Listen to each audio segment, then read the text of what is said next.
पति को प्रणाम करना चाहिए, आपस में प्रेम के साथ रहना चाहिए, दूसरे के साथ झगड़ा नहीं करना चाहिए।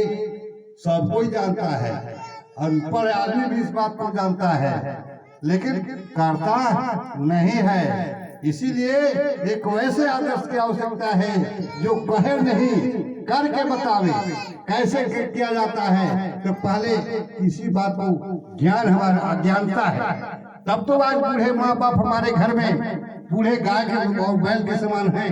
उनको कोई समय पर एक गिलास पानी देने वाला नहीं है। वही माँ और पिता के बल पर आज मैं इतना बड़ा हूँ। आज मैं खेती कर रहा हूँ, नौकरी कर रहा हूँ। जिस माँ के गर्भ से हमने जन्म लिया है, आज उस माँ को माँ कहने में लोग शर्मिंदा महसूस करता है।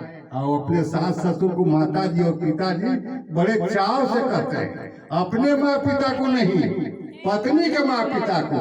वाह, जिसका कभी हमने दर्शन नहीं किया। पत्नी आई, पता नहीं हुआ कब तक हमारा साथ देगी, उसके लिए हम लोग परेशान हैं। अपने पत्नी को खुश करने के लिए वह भी पत्नी समझ गए कि तो हमारा एक गुलाम हो गए, वो जो कहेंगे वही करेंगे। और तो मैं वह माता क्या पिता वही पत्नी को कर रहे हैं और वही कर रहे हैं। वो कह रही है कि बुढ़वा को घर से निकाल दीजिए, आज बुढ़िया को घर से निकाल दीजिए, उससे मत बोलिए, उसके यहाँ मत जाइए। वही बेचारे कर रहे हैं। बस मरकट की नाई बंदर की भांति वो नाच रहा है। इसीलिए आज में समझना होगा, ज्ञान हमारे पास है, बुद्धि है, विवेक है, उसको हम लोग इस्तेमाल करें, जीवन में उतारें। जैसे देखिए आप लोग बहुत पूजा करती हैं। एक जगह रामानुजगंज है मध्य प्रदेश की जगह, वहां पर एक घर हम गए थे माँ के यहाँ सत्संग करने। आप लोग तीज भुगती हैं, तीज व्रत सब माताएं करती होंगी। जिसके पति है, पति के लिए करते हैं हम लोग, पति की आयु की कामना करते हैं। तो उस दिन उसके यहाँ सत्संग था, हम गए, कहे कि आज बड़ी खुशी की बात है कि तुम्हारा व्रत भी है, उपवास भी किया, सत्संग भी है। कहा कि हाँ है, आज बड़ी खुशी की बात है। हम कहे कि एक चीज बतलाओ कि सुबह में उठ करके तू अपने पतिदेव को प्रणाम की हो? तो कहे का कहिला, बड़ी लाज लागल, आज तक लगला ही नहीं।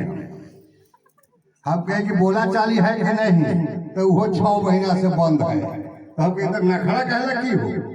उपवास करके पंडित जी को कपड़ा दे दो 5 रुपया, यही व्रत है तुम्हारा? तो व्रत मुझे करने नहीं आता है। कोई भी उपवास क्यों किया जाता है? वो करत थी ऐसे हम करत थे। वो कुआं में गिर जाता, हम कुआं में गिर जाए।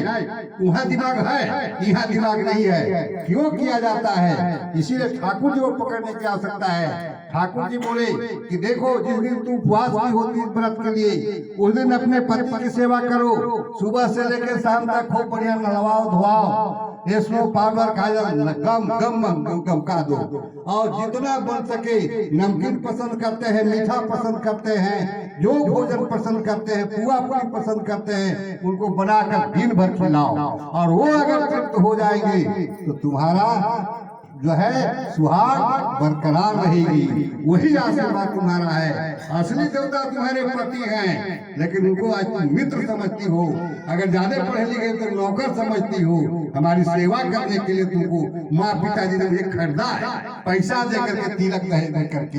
कहाँ हम लोग हैं? हम मनुष्य हैं। सबसे श्रेष्ठ अभी तक लोग सुना, सत्संग की बहुत महिमा सुना। कहाँ हम लोग हैं? एकदम विनाश के अंतिम कगार पर खड़े हैं, किसी की बात सुनने के लिए तैयार नहीं है। अगर कोई कह रहा है कि भाई ये रास्ता चलो, क्योंकि मैं जानता हूँ तुमसे भी अधिक जानकारी है, तो जानकारियाँ है तो काम माथा में रखे हो कि घर पर पॉकेट में रखे हो? घर में हम देखेंगे नहीं हो रहा है। इसीलिए इस विषम परिस्थिति में ठाकुर जी आकर के हम लोग को ये बतलाने के लिए प्रयास किए हैं। अभी भी समय है, चाहे तुम जितने गलत हो गए हो कोई बात नहीं है, अभी भी तुम्हारे पास समय जो बचा हुआ है, इसमें 2-3 काम करना है। क्योंकि मन बड़ा चंचल है, बैठे हुए यहाँ जरूर हैं, लेकिन ध्यान कहाँ है? वही खेत पर बोझा ढोए लगा तो दूध चढ़ा के आइए, रुकिया तो छोड़ देनी तवे पर कहीं पक गर्म तो नहीं होगा, रेगवा सुतल है तरह तरह के ध्यान घर पर, यहाँ रह करके वहाँ ध्यान है, तो यहाँ भी अनुपस्थित वहाँ भी उपस्थित, जहाँ रहिए एक काम कीजिए, ठीक ढंग से कीजिए। इसीलिए मन को ठीक करने के लिए उन्होंने स्वरूप मनुष्य के अंदर 3 प्रकार की शक्तियां, एक मानसिक है, दूसरा शारीरिक और तीसरा आध्यात्मिक। मन को ठीक करने में एक नाम दिया है, जैसे सीताराम सीताराम करते हैं, हमेशा करते रहिए, खाते पीते उठते बैठते सोते शुद्ध अशुद्ध किसी भी अवस्था में आप करते रहिए, कोई समय की आवश्यकता नहीं है। इससे क्या होगा? मन में अच्छा भाव आएगा, बुरा भाव निकलेगा, क्योंकि मने में तो भाव आता है, मने से हम सोचते हैं वह बुरा है या अच्छा है, बुरा है वह अच्छा है, ये काम करना चाहिए नहीं करना चाहिए, यही कहता है, बड़ा महावत है। इसीलिए ठाकुर ने कहा कि मन रूपी सत्संग पर सतनाम रूपी घुड़सवार को बैठा दो, वही नाम है, जितना करते रहोगे आज नहीं कल घोड़ा का लगाम जब हाथ में आएगा तो बाएं दाएं करके संभाल लेगा, यही है, प्रैक्टिकल चीज है। दूसरा है शरीर को ठीक करने के लिए, शरीर को ठीक करने के लिए सब कोई भोजन करता है, सब कोई चावल दाल आटा गेहूं सब कोई खाता है, खाता तो है, लेकिन मुझे पता नहीं है कि कौन चीज कैसे खाया जाता है। जैसे मान लीजिए आजकल घर में जिस चीज की अधिकता होती है उसको हम लोग अधिक यूज करते हैं। आलू हो गया तो आधा किलो आलू का सब्जी है, थोड़ा सा चावल रोटी खाएंगे, सेम का सीजन है, साग का सीजन है, बहुत सा लेकर खाएंगे, जब नहीं है तब नींबू रोटी और भात खा लेंगे, संतुलित आहार नहीं है, ये सब समझना होगा। और इसके लिए ठाकुर ने एक जाजन दिया है कि यदि तुम सही रास्ते पर चल रहे हो तो दूसरे को भी बतलाओ कि देखो यह रास्ता सही है, इस रास्ते से चलोगे तो तुम्हें भी कल्याण होगा, तुम्हारे बच्चे का भी कल्याण होगा, तुम्हारी पत्नी का भी कल्याण हो जाएगा।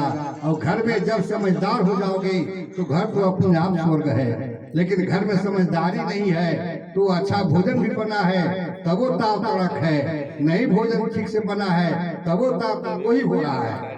इसीलिए ठाकुर ने बताया है दूसरा कि वो जाजन, कि उसको करोगे समय पर कैसे भोजन करना है, कैसे जो है सो हमें घर में माँ के साथ, पिता के साथ, पुत्र के साथ, पिता के साथ व्यवहार करना है, उसको अगर हम लोग जीवन में अपना ले तो घर को अपने आप स्वर्ग हो जाएगा।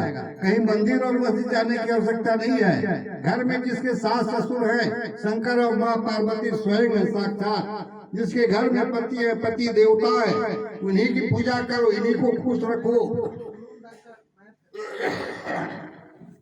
घर में कभी भी तुम्हें खाने पीने की कमी नहीं होगी।